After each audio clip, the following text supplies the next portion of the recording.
Bismillah wa salatu wassalam ala Rasulullah. Now in this session 5, we are going to talk about the snow, rain, and the ice loads according to ASCE 716. We are going to mainly focus on the snow load. Because at least one question will be given to you in the exam. Regarding the rain, it consists of only one page in the code, and the ice loads, it is very straightforward. We will talk about them, but you can have a light reading about these two parts. For the snow load, we will focus on it, and the session will be divided into three parts. The first part, we will talk about the code itself. The second part, we will give like a brief summary, the main points that you need to focus on, and the third one, we will give you examples that will be the same in the exam. So let's get started.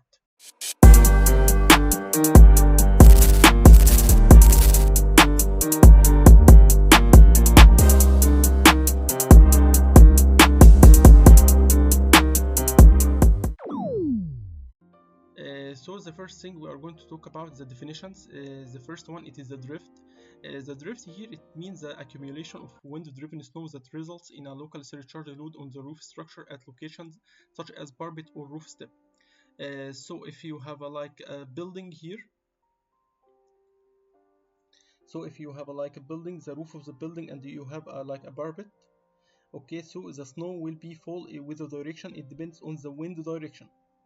Okay, if there is no wind, so it will be fall perpendicular, but in most cases the wind will affect on the direction of the snow, so the snow will be fall in uniform. However, due to the wind force, it will be accumulated at a location like here, so that is called the drift. And when we are going to calculate the snow load, there is a case called the drift snow we will must consider. Another important thing, it is called the freezer building. Okay, so if I am going to calculate the snow on each building, of course there are different properties or characteristics that you need to consider. The first thing, it is the building, the type of the building. If it is like a freezer, the inside of the inside temperature is kept or below freezing, so it will be called a freezer building. Or if it is like there is an internal heating system, so it will be warm inside. So if it is warm inside, of course the roof itself will be hot, and so it will not have like the same snow load as a freezer building. So here it tells you that the buildings in which the inside temperature is kept at or below freezing, like maybe a place where to keep the meat cold or whatever, so in this case it will be called a freezer building. However, if buildings with an air space between the roof insulation layer, so if there is a space between the insulation and the roof itself, and a ceiling of the freezer area below, this case are not considered a freezer building. This definition will be affecting on us when we are going to calculate the snow load on the surface, as we will see later. Another important definition, it is called the ground snow load. So as you can see here, the snow load at the ground, that is we are going to calculate. Of course, it depends on the location of each area. So if I'm going to calculate in in California, it will be different from Texas, it will be different from New York, it will be different from Washington. So it depends on the location of the building or the location of the area that you are going to calculate. So in this definition, it tells you that it is a site-specific weight. So it is a site-specific depends on the location of the area that you are going to calculate the snow load in it, of the accumulated snow at the ground level. Okay, not at the roof of a building. At the ground level, used to develop a roof snow loads on the structure, and it generally has a 50-year mean recurrence interval. 50-year mean recurrence interval, it is the same as the wind load according to ASCE 7.5. So it is a historical data back to 50 years. You can get the snow load at the location, at the area location. Another important thing is the minimum snow load. So if you have in the exam, if you have like a straightforward example of a straightforward question, and you can calculate it easily, but you actually forget to calculate the minimum snow load. So it is an important to consider it. And the minimum snow load, it is a snow load on low sloped roof. So if we have like a steep sloped roof, there will be no minimum snow load, as we will see later, including the roof snow load immediately after a single snowstorm without a wind. Okay. Now the first thing is that you are going to calculate when you are calculate a snow load on any building. The first thing is we will calculate the flat roof snow load. Okay, even if you have like a sloped roof, still we need to calculate a flat, because the sloped roof it will be a function from the flat.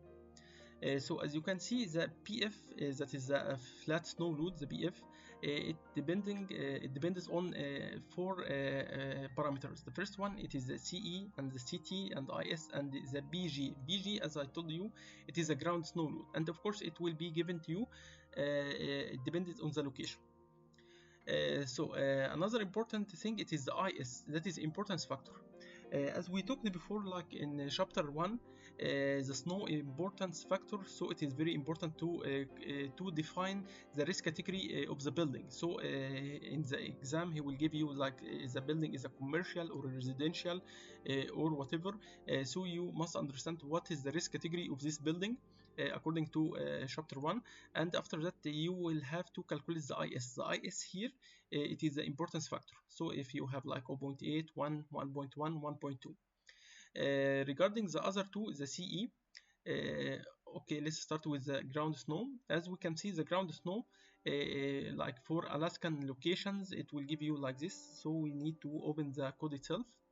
As you can see, I highlighted the important parts that you need to focus on. That is the flat roof snow load. That is the first thing that you need to calculate. The BG, okay, so it depends on the if it is an Alaskan locations, it will give you like the location: Adak, Anchorage, Angon, Barrow. So he will give you like a location in the exam, and you need in the chapter 7 here, you need to define or to calculate to determine its ground snow load. Also, there is a ground snow load for Colorado, for Idaho. The gray line here, it means that it is added, it is a new part from ASCE 710. So these parts were not given in ASCE 710, so you need also to consider it. In Montana, in Washington, okay, in New Mexico, and Oregon. Especially in these parts, you can search in the exam, depending on the city, on the country, and so on, and you can calculate the BG from these tables. Okay, so you can use the search engine in the exam to determine which area corresponding to its BG. It is very easy to get the BG from the table. The third factor, it is the exposure category.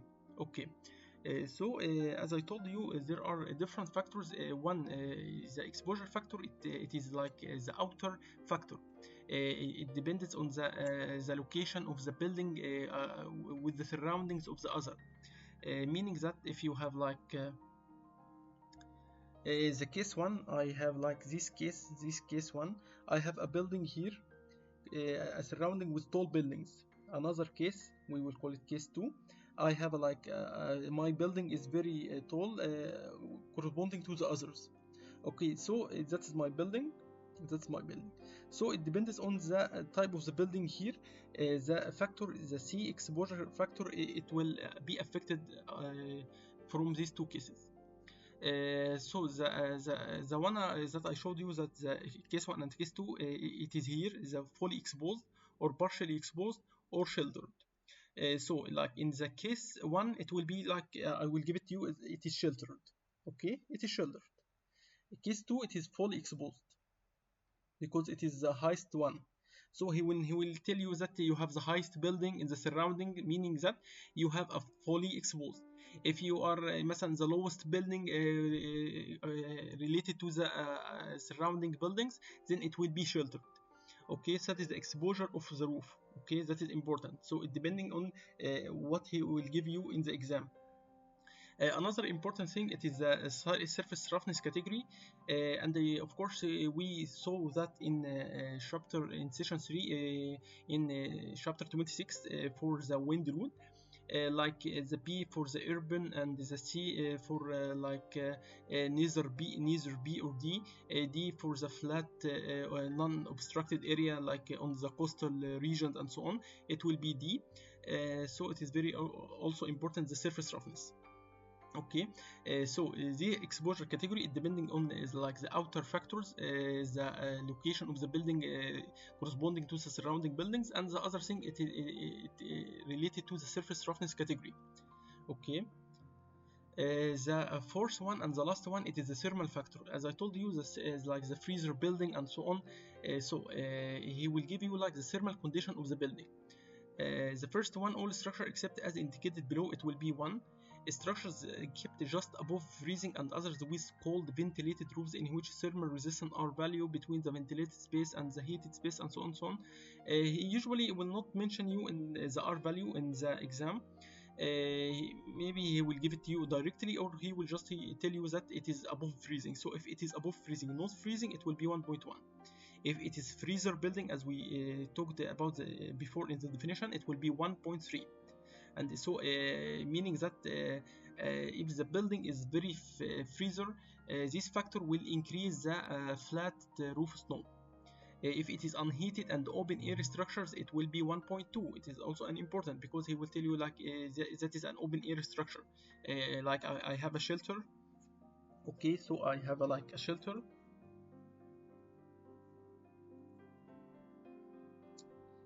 That is a shelter, and it is open from here and it is open from here, so it is like an open. Okay, it is, there are just only corrugated sheet at the top, so I will consider it as an open building. There is no cladding here, side cladding or never, so it will be considered as an open building. So it will be considered as an open air structure. Okay, 1.2. If not, if it is like warm inside and so on, then the minimum value it will be 1. Okay, so the first thing that we need to calculate is the flat roof snow load. It is a function of the B ground. Okay, so I have like the ground snow. To calculate the flat roof, it will depending on some factors, like the importance factor of the structure, like the thermal condition, like the exposure factor, and of course there is a 0.7. It will be multiplied by also by 0.7.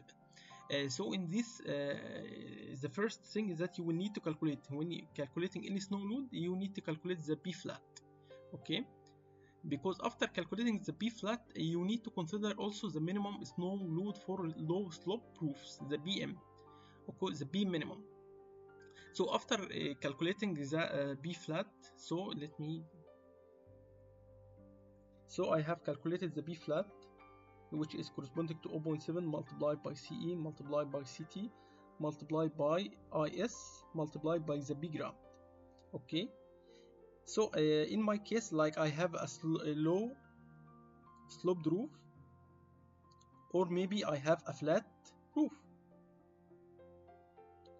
so I need to consider the B minimum. Okay, the B minimum, it will have two cases.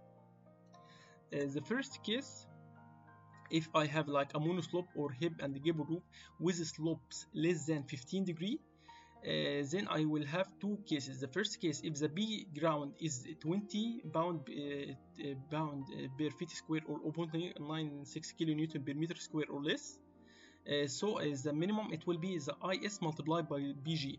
Okay, so there will be no 0.7, there will be no CE, there will be no CT. It is just the IS multiplied by BG. If the B ground is more than this value, then I will consider the BG as a 20 and I will multiply it by the IS. So it is very important to consider it. Also, this one, the minimum snow load is a separate uniform load case. We will see later that there will be other cases that you need to consider. Okay, but the minimum snow load, it is like a separate case. It will not be considered with the drift or sliding or unbalanced or partial load. These type of cases we will talk about it, okay, but you must consider that the B minimum, it is a separate case by itself, and you need to consider it with these cases. If you have like a curved roof where the vertical angle from the eaves to the ground is less than 10, meaning here it is something like that. I have a curved roof, that is the crown, that is the eave. So the angle here, if it is less than 10 degree, okay, if it is less than 10 degree, so it is like also a flat. In this case also you need to consider the BM value, and it will be similar to the monoslope and the hip and the gable roof with slopes less than 15 degree, okay. This minimum roof snow is a separate uniform load case. Also, you must consider this, meaning that when you have a building, you must also calculate its slope, okay? Because if the slope is more than 15, the minimum will not be applicable, okay? So it is very important. If the slope is more than 15, so the minimum it is not applicable. If you don't know that, maybe he will give you like a question, the slope is more than 15, and someone will forget and calculate the B minimum, and the answer will be containing this value. So also you made a mistake. If the slope is lesser than 15, you consider the B minimum. If it is more than 15, the B minimum shall not be considered. Okay. Now we are going to talk about the sloped roof snow load, the B slope. As I told you, the most important part, and you need to calculate it no matter what, the B flat, because the slope it will be a function of the B flat. Okay, the CS, what is the CS? CS, it is okay, this part it is not here. The CS, it is a slope factor. Okay, so depending on the slope factor, it will be multiplied by the B flat.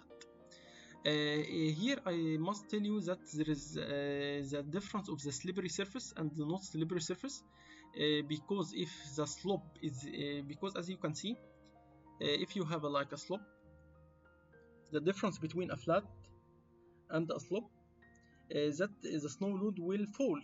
Okay, that is the idea.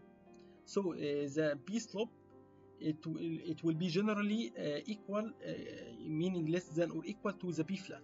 It cannot be more than B flat. Okay, so the slope, the maximum value of the B slope cannot be more than B flat. It is a function of the B flat and cannot be more than the CS. The largest value of the CS is equal to 1. Okay, it cannot be more than the B flat. So depending on the type of the roof surface, if it is like a slippery or not slippery. Okay, in the exam he will tell you that you have an asphalt shingles roof, a wood shingles roof, a shakes membrane with an embedded aggregate or mineral granular surface shall not be considered smooth. Okay, so it shall not be considered smooth, meaning that it will be a rough. If you have like a metal, slate, glass, bituminous, rubber, plastic membranes, then they shall be considered as a slippery surface. The first thing is that you need to define the surface type, if it is slippery or not slippery. As I told you, in the exam he will tell you that the roof type is like asphalt shingles or like a bituminous, rubber, metal, slate. So you must understand this type and to consider the surface is slippery or not. Because as we will see that if the worm roof slope, meaning what is the mean by the worm, the CT factor is equal to 1, as we see before. The CT factor, the largest value, it is 1. Also there is a value of 0.85. It is continuously heated greenhouse with a roof having a thermal resistance. However, in most equations it will be taken as 1. If it is a worm, then it will be given and taken as a 1. So in this worm roof, the CT is 1 or less. So for the worm roof, because the CS it has 3 different cases. Like the first case, if it is a warm roof, or it is a cold roof slope with a CT equal 1.1, or a cold roof slope with a CT equal 1.2. So the CS, it has 3 different values of 3 different cases. The first case, if you have a like warm roof slope factor, then the CT is lesser or equal to than 1, and he will give you like a conditions.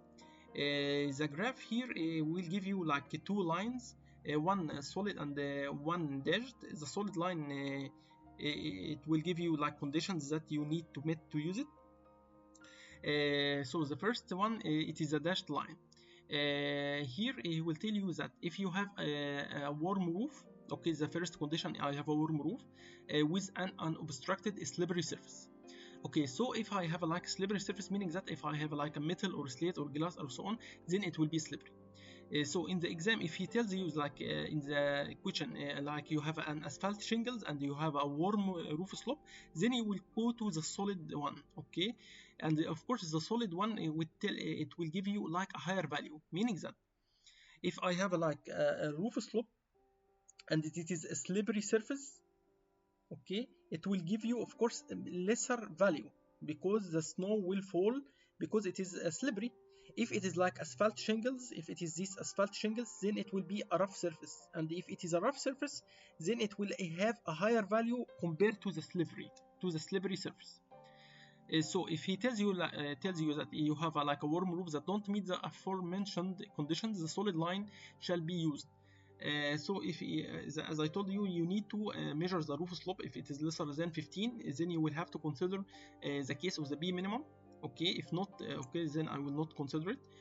Depending on the roof slope, if like 30, so I am going to use the solid line or not. It depends on the first one, if it is a warm roof, and it depends on if the surface is like a rough surface or a slippery surface. As I told you, the rough surface will give you a higher value than slippery surface. Okay. The same will go on for the cold roof slope factor. For cold roof with CT equal 1.1. Okay, when you are going to use this solid line, when you have unslippery surface or not slippery surface, and the dashed line will be used for the slippery surface also, and unobstructed slippery surface. Now we are going to talk about the partial loading. That is another load case that you need to consider, but this load case will be considered for a continuous beam system. So if you have a continuous beam system, there will be 3 cases that you need to consider. And if you have like a cantilever, in any of the above cases, it shall be considered to be as a span. These 3 cases it demonstrated in here from figure 7.5-1. The first case, you need to consider the exterior one as a full and the other parts half. The exterior span is half and the other spans is full. And the case 3, it will depending on the number of spans because it will have like different type of cases subtracted from one. So if you have like a 4 span, I will give you like an example of a 4 span. So the first case of loading, it will be considered as this, the exterior one will be full and the other one will be half. The second case,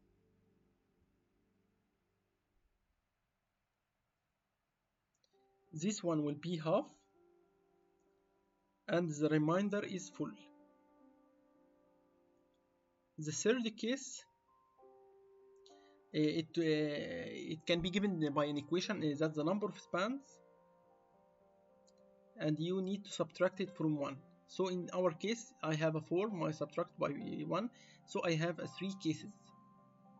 Okay, the first case, you need to consider any 2 adjacent with a full snow load and the remainder with half. Okay, so that is the first one. A. B, any adjacent, 2 adjacent, then this will be a full and this one will be a half. The third one, correct, this will be a full and the other one will be half. Okay, that is the cases that you need to consider for it. So I have case A and case B and the 3 of the cases. So in 4 span, I need to consider 5 cases. Okay, that is the idea. However, if you have a like partial load provision needing to be applied to structural members that span perpendicular to the ridge line in gable roof, as we know, the ridge line, that is the elevation of shelter, that is the ridge. Okay, and that is the eave. So any structural member perpendicular to the ridge line with a slope ranging between with the slopes between half on 12 this 2.38 degree and 7 on 12 30.3. You need not to consider this partial loading. So if I have like span here ranging from 2.38 degree to 30.3 degree, okay, then I will not consider the partial loading for this. So if I have like a gable roof, but the slope here is like 33, okay, if it is 33, then I will have to consider the partial loading. But you are going to tell me this type of building is not a continuous beam, but as we saw that for any cantilever it shall be considered to be as a span, and I have two hangover, this one and this one, so I can consider it like this.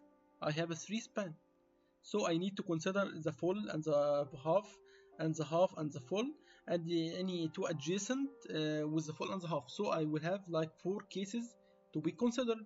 Okay, that is another important part. However, if the slope is ranging from this, the partial loading shall not be considered. So again, now we already talked about the minimum, the BM, because it also there is a condition that they need to be applied. So if I have slopes less than 15, like if I have a roof slope with like a 10 degree, I will not consider the BM and I will not consider the B partial. Okay, so the partial loading will not be considered for this slope. Another important part is the unbalanced roof snow load. What does it mean by the unbalanced? The unbalanced, there are of course balanced and the unbalanced. Balanced meaning a uniform. So I have like a uniform load case on the roof. This is balanced. Unbalanced, like the drift or the surcharge, there will be parts heavier than the others. Okay, it shall be applied for if I have like a hip and gable roof. The condition it is the slope is more than 30.2 or with a slope less than 2.38. Okay, so the unbalanced shall be considered for these two parts. So again, if I have a slope like 30.3, 33, I will consider the partial loading and I will consider the unbalanced roof snow load. Okay, so it is very important to define the slope, because according to the definition of the slope, what type of snow loads can be applied for the building. So if I have like a slope like 15, then I will not consider the unbalanced. I will not consider the if it is more than 15, like in 18, then I will not consider the minimum load. I will not consider the partial. I will not consider the unbalanced. Okay, I will just consider the BS, the roof slope, and that's just that. So the unbalanced snow loads are not required to be applied if it is not if the condition, if the slope if not between these, then I will not apply the unbalanced roof snow. So here it tells you that the hip and gable roofs with an eave to the ridge distance, I have different cases. So the first case, it is the balanced here, as I told you, that the BS which is equal to the CS factor, the slope factor multiplied by the B flat. That is the balanced case. Okay, if I have a slope roof more than 30.2 or slope less than the 2.38, then unbalanced loads are not required to be applied. So if I have like a slope 33, I will consider this case. Okay. However, if you have like unbalanced with the W here, okay, this distance is lesser than 20 feet with roof rafter system, then this case will be considered. Okay. However, the third one, if like this W is more than 20 feet and the slope is more than 30 degree, then you will consider this unbalanced other. Okay. For this one, there is no force on the windward. However, the only forces or the unbalanced will be only applied for the leeward. For the if the W is more than 20, there will be 0.3 BS for the windward, and there will be the BS, and there will be an additional of this type. Of course, the S here is a slope. Okay, So you need also to consider this the S, that is the S. And he tells you that for theta is more than 30.2 or for theta is lesser than 2, meaning that if you have like a flat, if I have like a flat roof, then the case of the unbalanced will be considered and the BM will be considered and so on. So if you have like the BF, this type of building shall be considered. So here, if roofs with an eave to ridge distance W is lesser than 20 that have a simply supported prismatic members, prismatic meaning that they have the same cross section. Non-prismatic, the cross section differs along the length of the member. Spanning from ridge to eave shall be designed to resist an unbalanced uniform load on the leeward side. So I have like here the windward and here is the leeward. Which is equal to the IS, or meaning the importance factor multiplied by BG. For this roof, the windward shall be unloaded. Okay, and the third one here, it will talks about this case. However, in this case, there are like the gamma and the HD. Okay, so what is the gamma and the HD? The gamma, it is the specific gravity of the snow. And to calculate the specific gravity of the snow, I think that is the equation that you need to consider. It is mentioned in lower roof of a structure, but I need to bypass all of these slides to go to this part. Because the gamma, it is a function in the ground snow load, so it will be calculated by 0.13 multiplied by BG plus 14 in the imperial units, and for the metric units or SI, it will be calculated by this value also. Okay, however, it tells you that it shall not be more than 30 and shall not be more than 4.7. That is the gamma. So to calculate the gamma, here you need to go to this equation to calculate the gamma. Okay, and the height of the drift, when you need to calculate it, it will be based on this function, on this equation. It is related to the ground snow load, so I will have like a 20 or 40 or 60 or whatever. Then after that you will have to go to the LU, the length. The LU for this will be the W. Okay, so you will consider the W as the LU, and you can calculate it from this graph, or you can use the equation directly. However, this graph has been updated from ASCE 710 because the IS was not given. Okay, so you must consider that the HD divided by the square root of the IS. Okay, and the HD divided by the by square root of the IS. So the given value, it will be the HD divided by the square root of the IS, so you will need to multiply by this value to get the HD, and you will have to apply it for this equation. Okay, because in ASCII 710,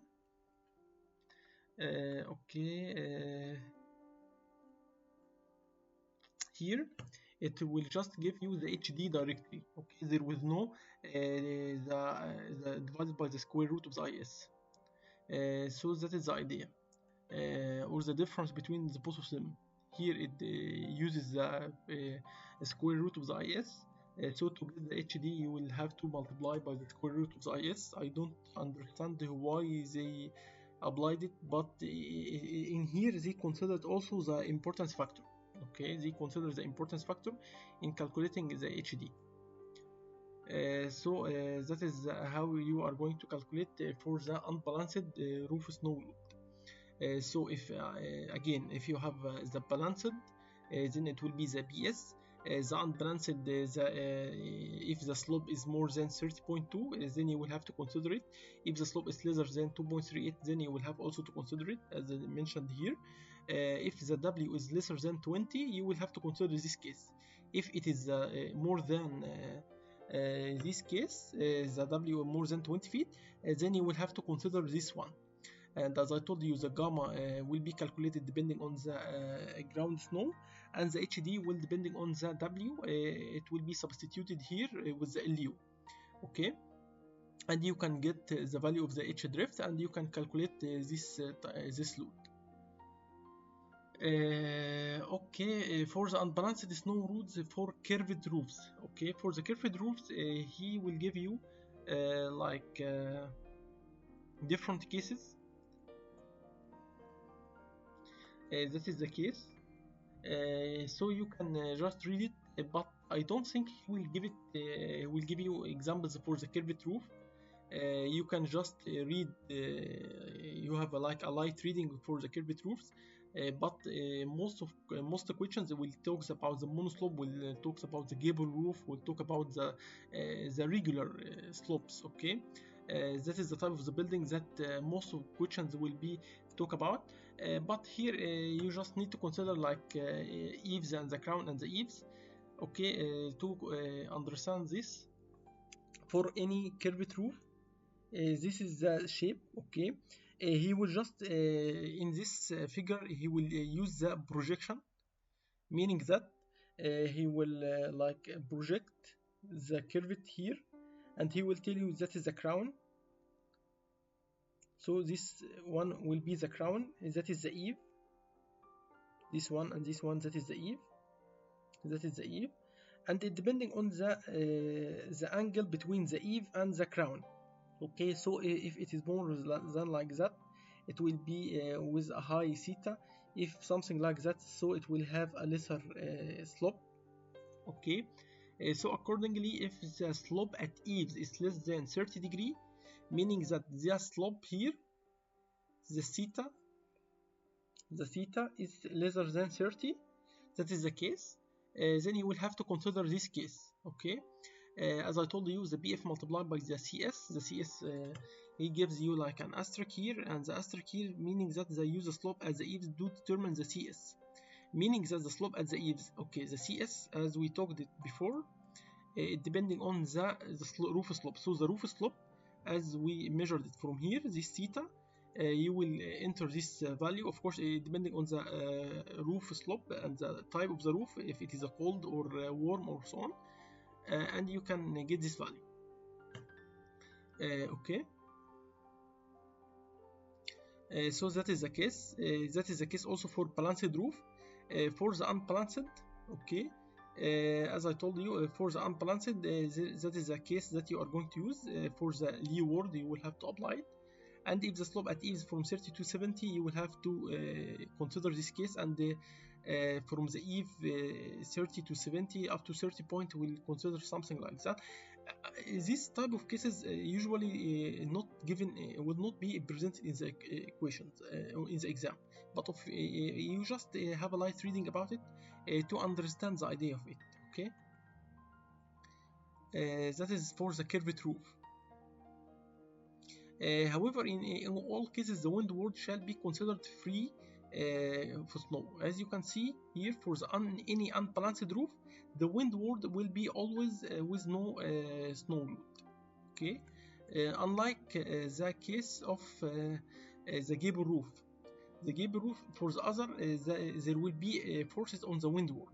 However, in here, in any case, there will be, for the unbalanced case, there will be no snow load on the windward. Another important part is the lower roof of a structure. So if I have like the drift, so I have like that is the structure, okay, and that is the wind, that is the direction of the wind. So there will be a windward drift and there will be a leeward drift. As you can see, this part is free from any snow, and this part will be filled with snow, because actually the snow from the upper roof will fall into this area, so it will be filled with snow. However, in this part it will not be the same.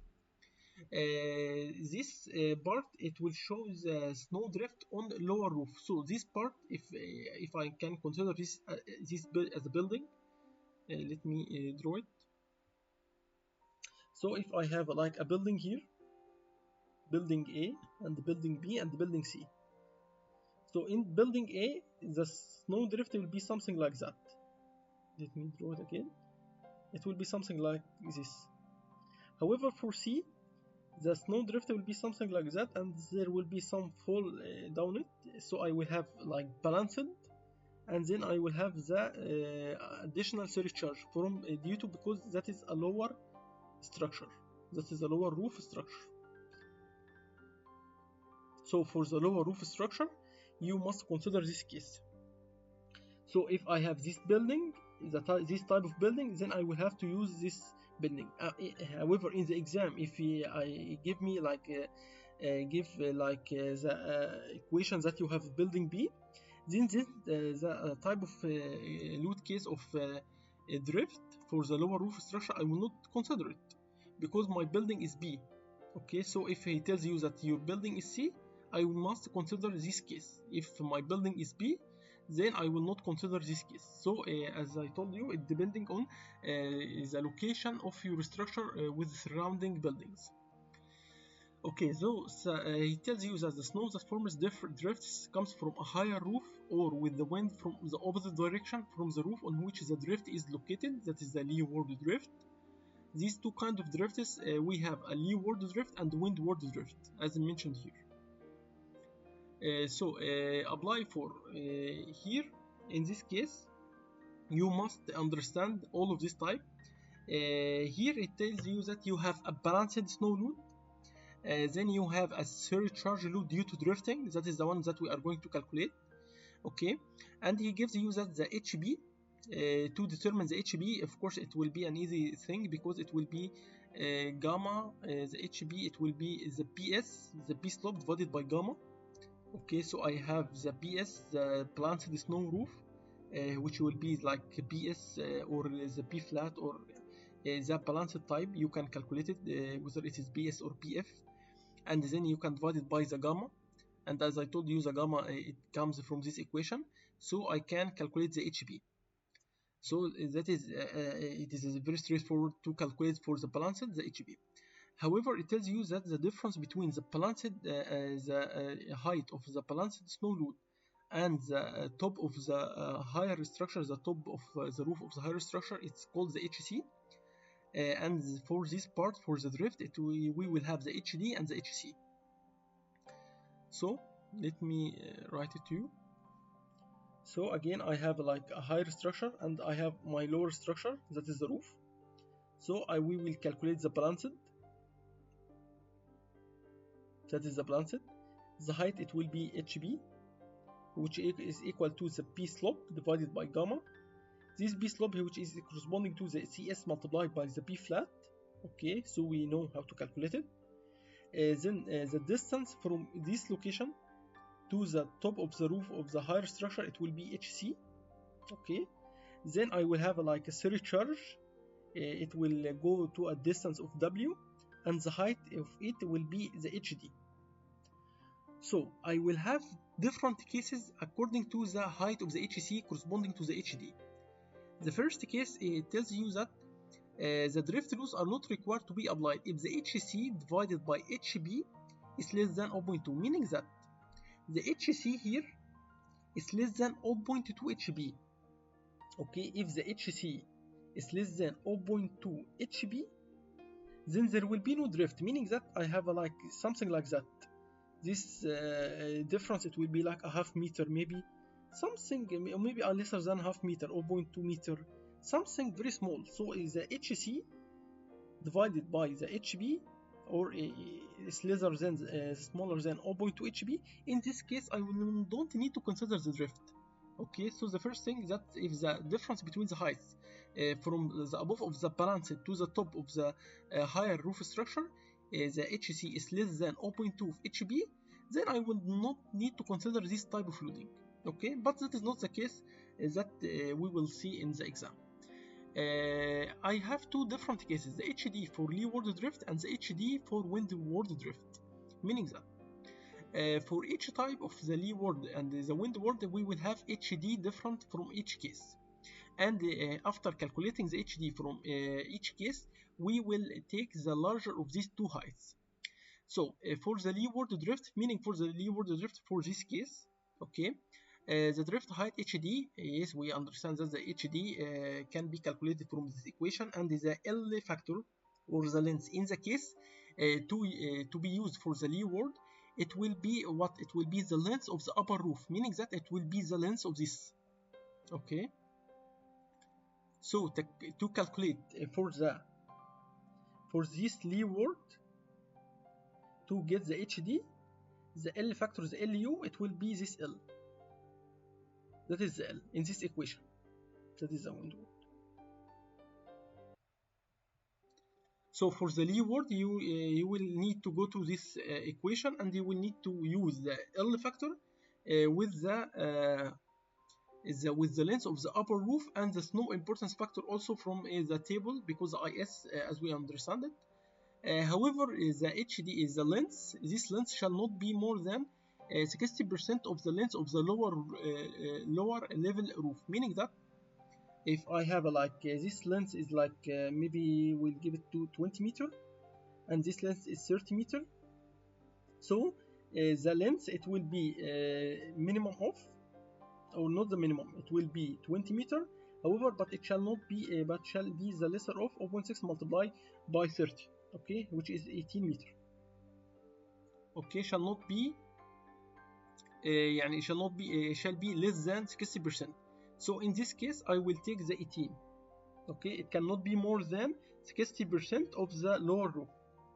So if I have like this, if like 100 meter, then I will not use this 100 meter, of course, because I will just use 60% of the lower roof. So that is the limitation in calculating of the HD.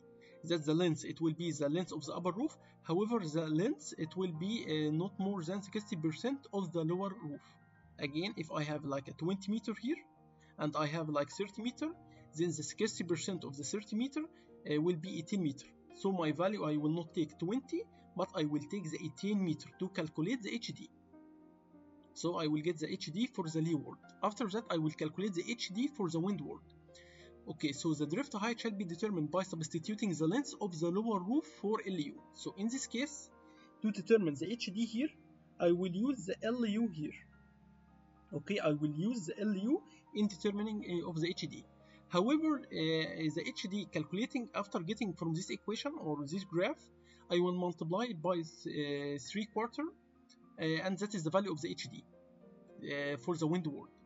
The higher of these two values shall be used in calculating shall be used for the next steps. So after getting the HD, the maximum value of these two heights, I will compare it with the HC.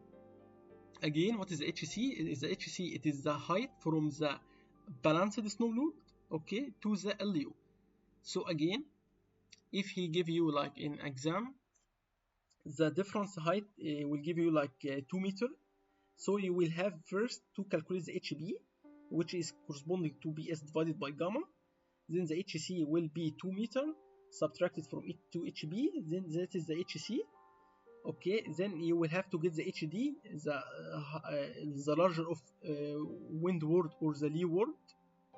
Okay, and after getting this, you need to compare it with what? With the HC.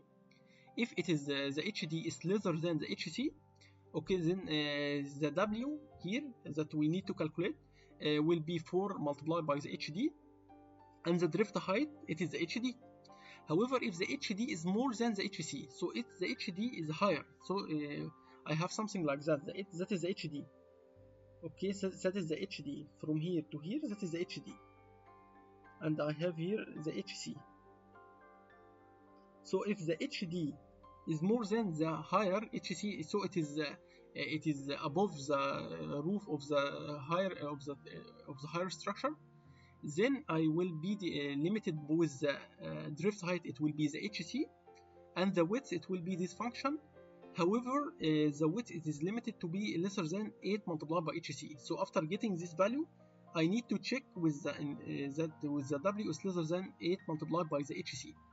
Okay, after getting this, I can calculate this value. So I can get the HD, I already have the HB, and the W I already calculated, and depending on the type of my roof, so I will have something like that.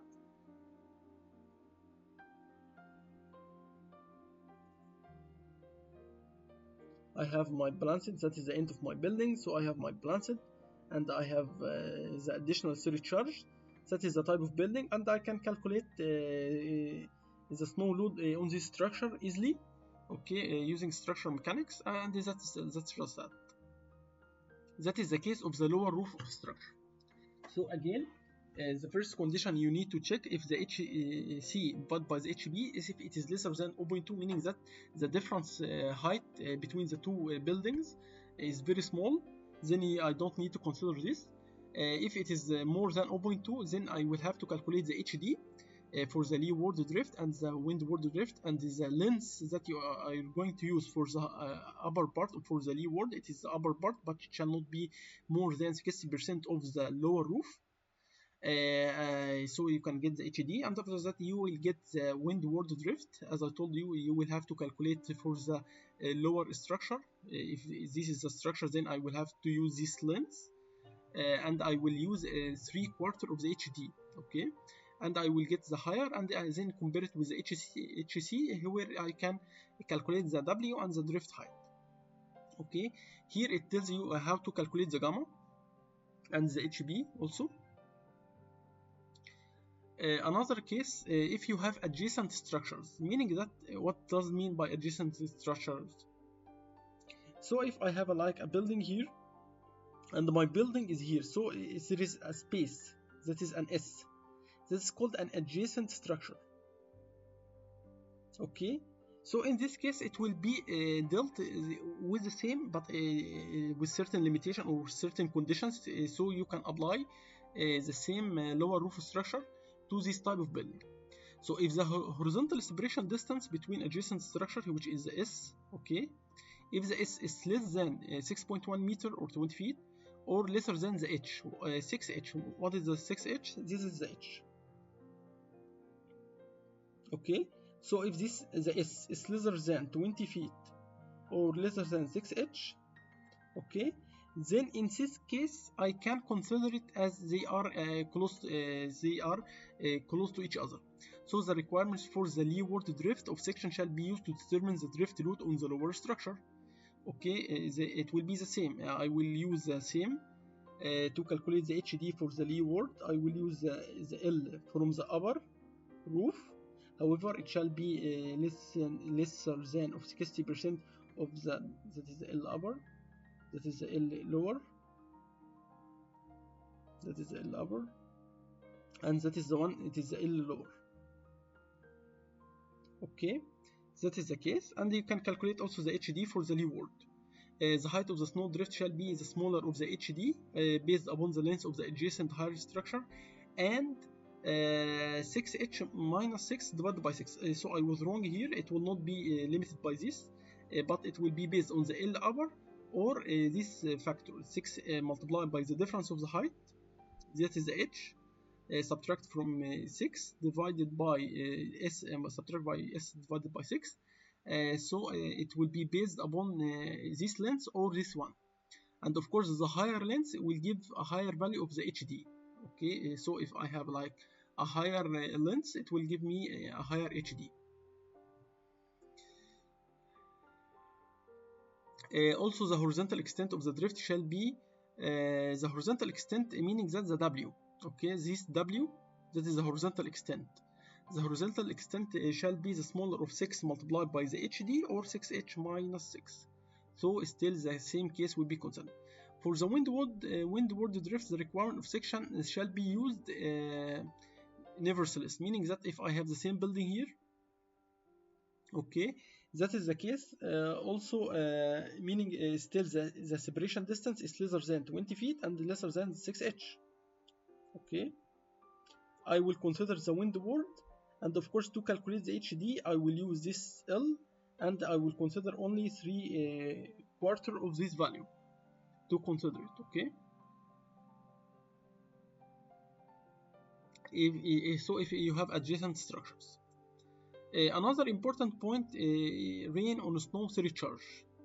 That is another load case or another condition that you need to consider.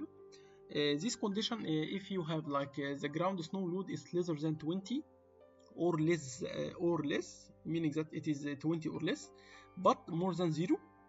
Another condition, all roofs with slopes W divided by 50, lesser than W divided by 50 with W in feet, and if you are talking about metric, then it is W divided by 15.2. So again, we already know what is the W. That is the W of the structure. So if you have a slope, it's lesser than W by divided in 50, however this W in feet.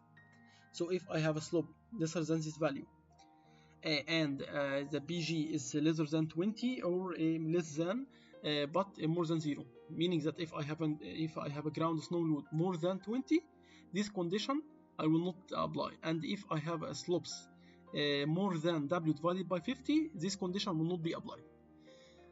Okay, if I have these two conditions have been met, then additional force equal to or series charge load pressure 5 pound divided by 5 pound feet square 0.4 rain on snow series charge load. This additional load applies only to the sloped roof for the balanced only load case and needn't be used in combination with the drift, sliding, unbalanced minimum or partial load. Meaning what?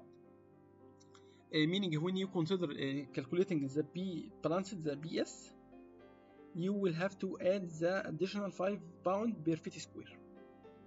If you meet the condition that the slope is less than W divided by 50, okay, and also if the ground snow load is less than 20, you will need to add additional load, and this will be added to the balanced only, not to the minimum, not to the partial, not to the unbalanced, and so on. So it is very important to understand each case how you apply it. Okay, because in the exam he will give you and we will see that in the example he will give you like a building. So you the first thing you will have to calculate the risk category of the building, because it corresponding to the IS, whether it is 0.8 or 1 or 1. Let me see, 1.1, 1.2, and so on. Here 1.1, 1.2. The second thing you need to consider is the slope. You need to calculate the slope, because it is very important, because depending on what cases that you are going to apply. I am going to apply cases for the unbalanced, for the B minimum, for the rain on snow. Okay, that is the W. Also you need to calculate the W, so I will need to calculate the slope. I will need to calculate the W. Okay, and of course I need to calculate the surface roughness, whether it is B or C or D. I need to consider also the location of my building, partially exposed, or it is depending on the factor for the CE, it is like a partially exposed or fully exposed or sheltered. Okay, so there's another thing that you need to consider.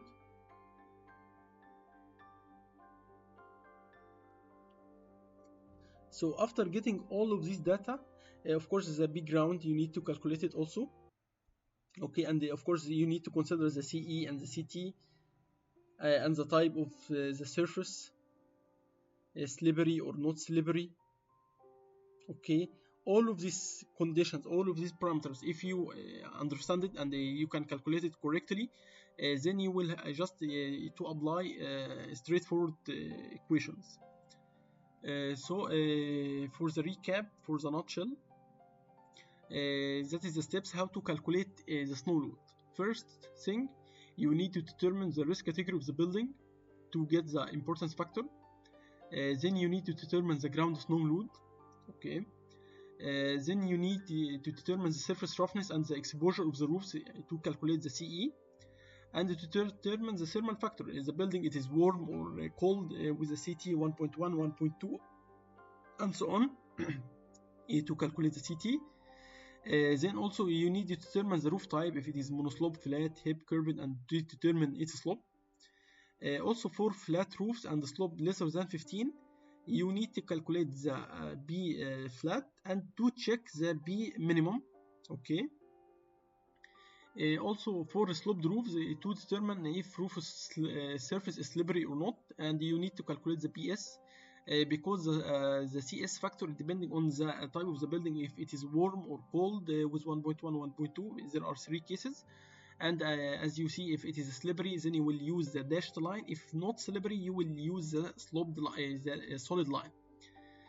After that, you will need to check the partial loading, and of course the partial loading it is for the continuous beams, and as you can see that for the slope lesser than 2.38 and more than 30.3 degree, you will need to check this.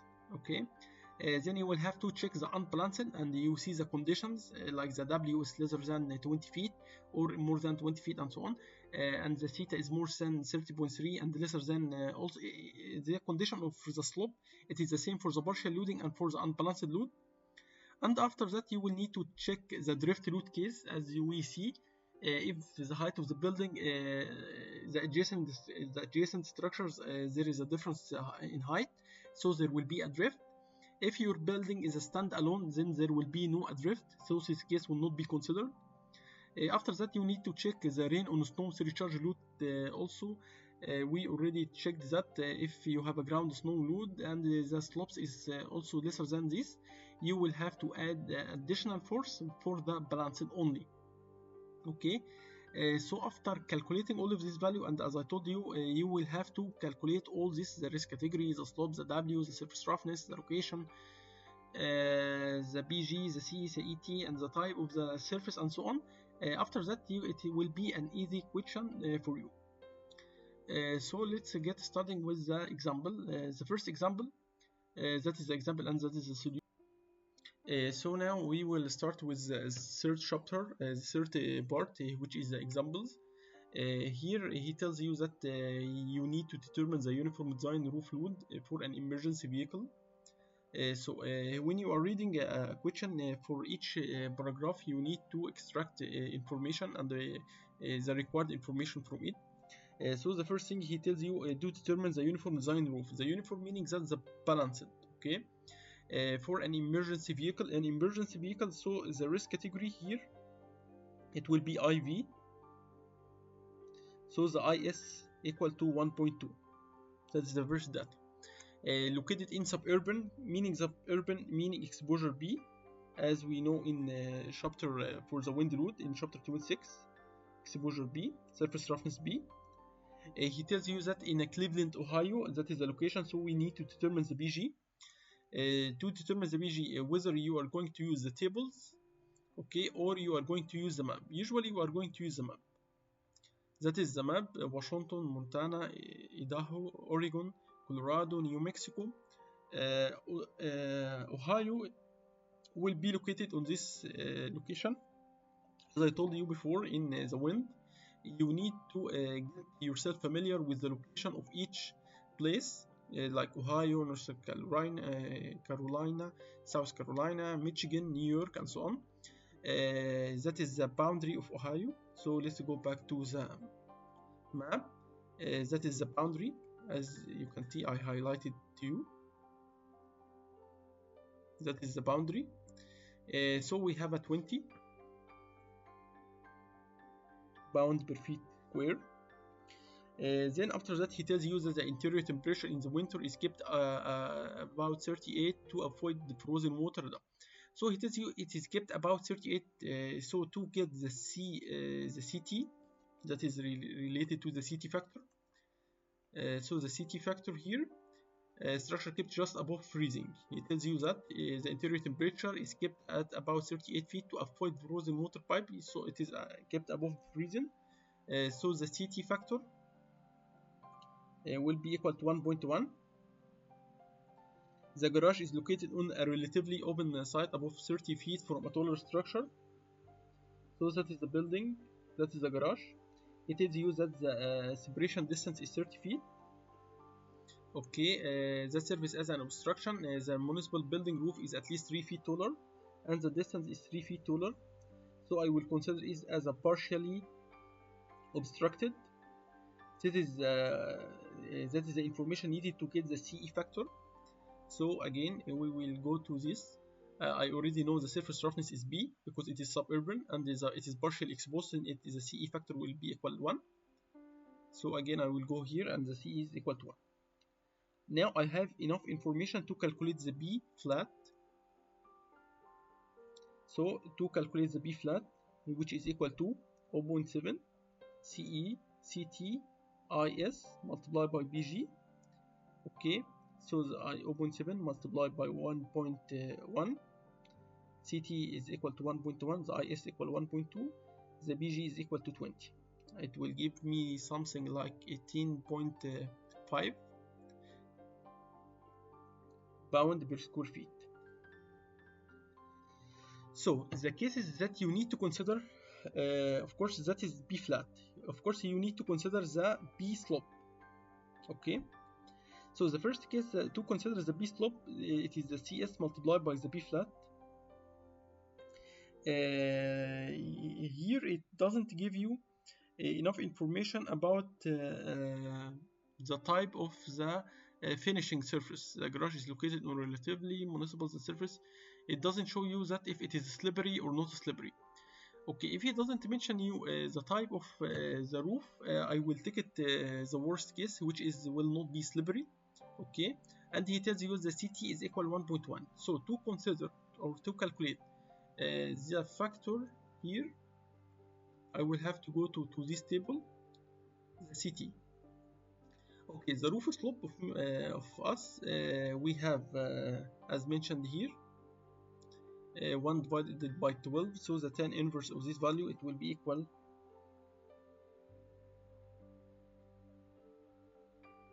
4.87, almost 5. So I will have to go here, that is 10, 20, 30, then it will be something like here. And I will consider it as all other sides, so it will be, it doesn't matter if it is slippery or not slippery, because we will have a factor of 1. So here again, after calculating the B slab, it will be equal 1 multiplied by the B flat, then it will be also the same at 18.5. Okay, so now I have, don't save, I have the B flat equal to the B slope equal to 18.5 pound square feet. I have different cases we need to calculate. The first case, like the B minimum. Do I need to consider or to calculate the B minimum? Okay, the condition is that it is a monoslope and the theta is lesser than 15. If you go back and to determine the BM, as mentioned here, the examples will be very easy. The snow load, it is very easy to calculate. Minimum snow load, a minimum of snow shall only apply to monoslope. Okay, and here kaza kaza kaza with a slope less than 15. So I have a monoslope with a slope less than 15 because my slope is 4.87. Where BG is 20 or less, then I will have to consider this. If it exceeds, then I will multiply by 20. My case is equal to 20, so the two equations will give me the same answer. So in our case, we will have the BM equal to 20 multiplied by the importance factor 1.2, so it will be equal to 24 PSF. That is the first case to consider. Okay, we have also the unbalanced and we have also the partial.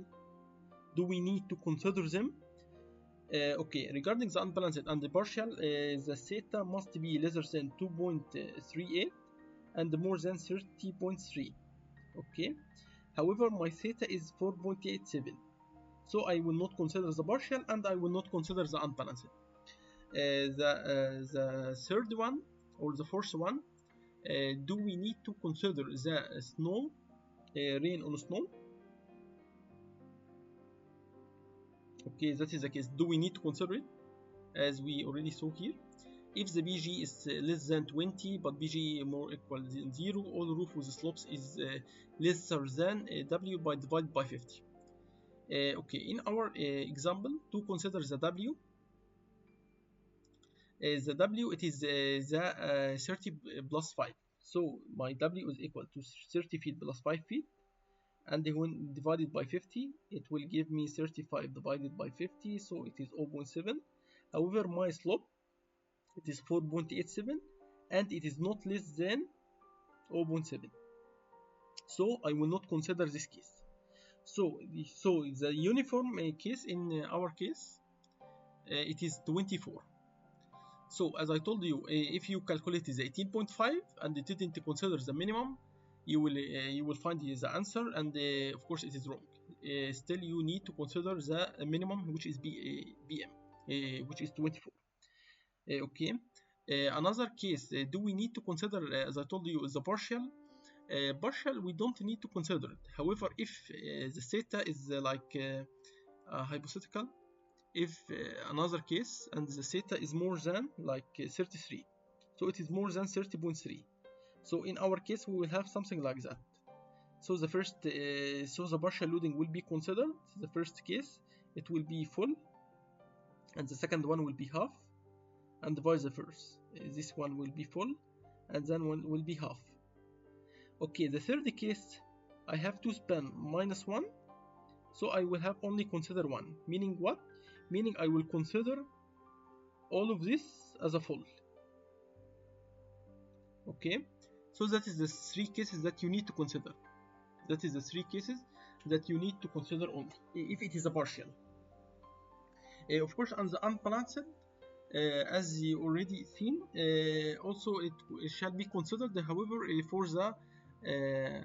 for the gable roof, like this one,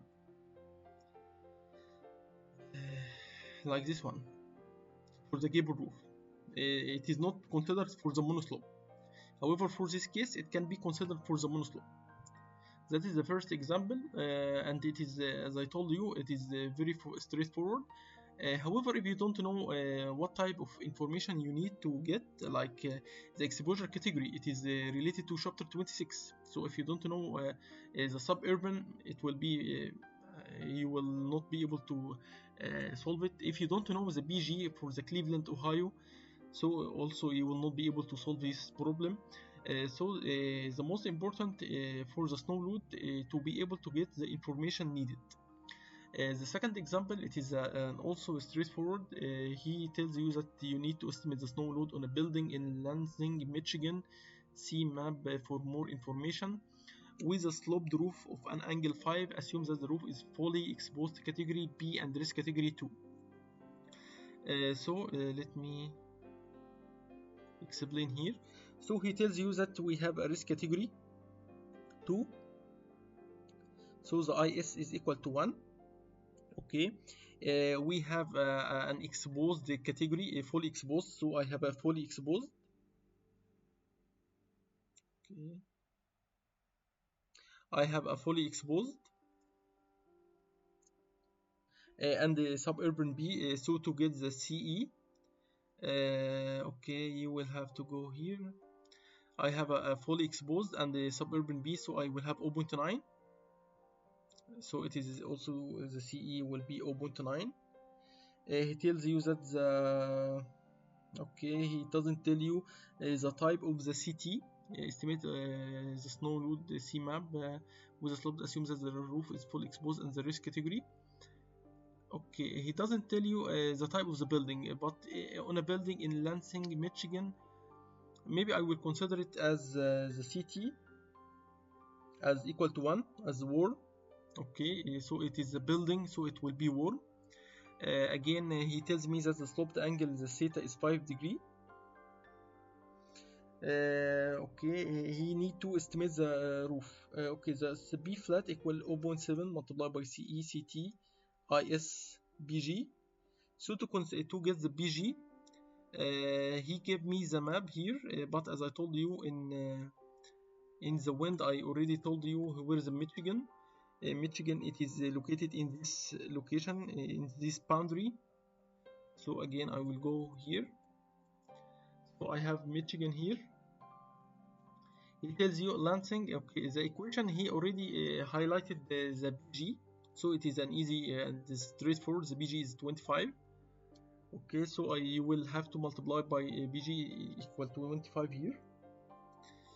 He tells you that is the answer. The figure is 25, importance is 1, C is 0.9, thermal factor is 1. Okay, if he doesn't mention you the CT, but it is a building, so people cannot kept in a cold place, so they will need to be kept in a warm place. Okay, like it is a residential building, then it will be a 1.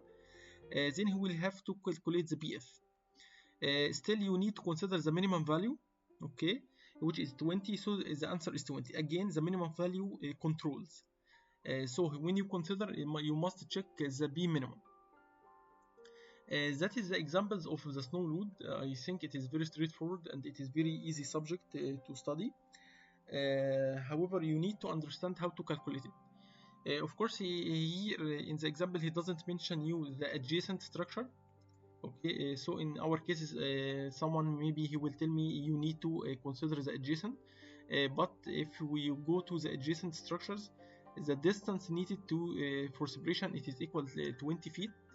Okay, the adjacent structures, I think it is that is the one, the adjacent structure. If the horizontal distance is less than 20 feet, however, he tells me that the separation distance is 30 feet, then I will consider, didn't consider this case.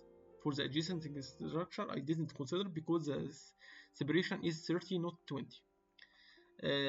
As I told you, he will give you some questions like that, and it will be easy. There are some other points I didn't consider, like the sawtooth roof. If you need to read it, okay. Some additional points has been added in ASCE 716, like the open frame structures. If there is a grating or shattered plate and so on, you will need to consider snow load, and of course if it is the wind direction from left to right, then there will be a wind drift. It will be the same principle that we already highlighted early. Okay, so it is an easy and it is early. It is easy to read. He tells you that if you have like a pipe, you have a pipe diameter like a pipe for an oil and gas industry and so on. You need to consider snow load, and he tells you the configuration and the angle and so on. I don't consider that he will give it to you in the exam. Chapter 8, it talks about the rain load. It consists of only one page. Okay, to consider it, the design of rain load, it tells you that the rain load R, the R here, it given in the pressure unit, kilonewton divided by meter square or pound per square feet. It tells you that it will be equal to 5.2 multiplied by ds plus dh. The dh, it is the static, the depth is the static depth, and the dh, it is the hydraulic depth. Okay, I don't think he will give you I don't think it will be given in the exam. Okay, but if he tells you that there is the height of the water is like 10 centimeter and so on, and the d hydraulic is like 2 centimeter, then you can calculate the R. And the R, it is in the units of pound or kilonewton, and after that you can consider the force. You can use the load combination in chapter 2. Okay, in chapter 2 the load combination, and you consider the rain load. Okay, the R for the rain load. Okay, you can see the rain load like S for snow, R for lane. If you want to design any member, if he wants to design or check serviceability, that is the load combination that you are going to use. So to consider the snow load, the rain load, you will have to consider this equation. That's just that. As I told you, the rain load, it is very easy. Regarding that is that is the snow load. It tells you about the roof drainage and the bonding, stability, and so on. That is the design rain load. Okay, regarding the ice load, I will tell it in brief. The ice loads, he will tell you how to calculate the ice load depending on the shape of the structural member. Okay, so the ice load caused by freezing rain, he will give like a preliminary or like approximate dimension for the section, and you need to calculate it, the height factor and so on.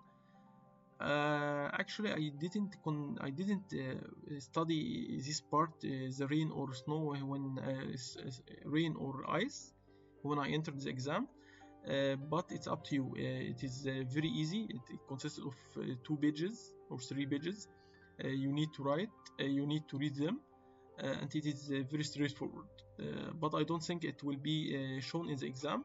The most important part, as I told you, it is a snow, and as you saw that it is filled with very important ideas and points that you need to consider. So I think that is the end of session 5, and thank you for listening.